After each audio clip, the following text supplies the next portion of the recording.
22-23 ოქტომბერს გაიმართება აბრეშუმის ფორუმი, რომელთან დაკავშირებითაც საორგანიზაციო შტაბმა დაიწყო ფუნქციონირება. აღნიშნული ფორუმი მეხუთედ იმართება, მასშტაბურობით ის უპრეცედენტოა.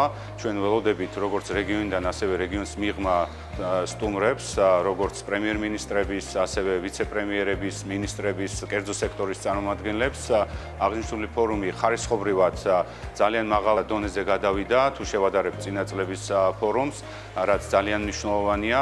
მნიშვნელოვანია გამომდინარე იქიდან თუ რა ხდება რეგიონში და რეგიონის მიღმა იმ ტურბულენტობიდან გამომდინარე, რომ ინტერესი არ იკლებს საქართველოს მიმართ და პირიქით ჩვენ გვაქვს წელს მაღალი დაინტერესება. მნიშვნელოვანია ფორუმის ის საკითხები, რომელსაც ჩვენ 2 დღის განმავლობაში განვიხილავთ, ის დაეთმობა საერთაშორისო ვაჭრობის, ტრანსპორტის, ლოჯისტიკის, ენერგეტიკის და ენერგოუსაფრთხოების, ასევე ციფრული ეკონომიკის, ციფრული ტექნოლოგიების საკითხებს. აღნიშნულთან დაკავშირებით ასევე მინდა ხაზი გაუსვა, რომ წელს პირველად გაიმართება ფინანსური ტექნოლოგიების სამიტი. მნიშვნელოვანია ასევე ისიც, რომ ჩვენ სტუმრად გვეყოლებიან რეგიონიდან პრემიერ-მინისტრები, როგორც სომხეთიდან, ასევე აზერბაიჯანიდან, რაც უზრუნველყოფს მაღალი დონის დიალოგს პოლიტიკურ დონეზე, ასევე მაღალი დაინტერესება არის საერთაშორისო ინვესტორებისგან ჩვენი ქვეყნის მიმართ, სადაც სტუმრობს როგორც რეგიონის ქვეყნებიდან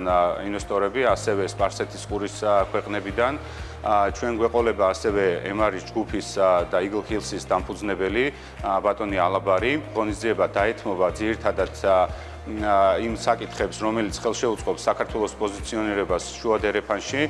შუადერეფანში საქართველო, როგორც მოგეხსენებათ, გახლავთ ერთ-ერთი მთავარი გასასვლელი, როგორც ევროპისთვის, ასევე აზიის ქვეყნებისთვის და ამ კუთხით მნიშვნელოვანი არის საქართველოს როლის წარმოჩინება კიდევ ერთხელ ამ ფორუმის ფარგლებში.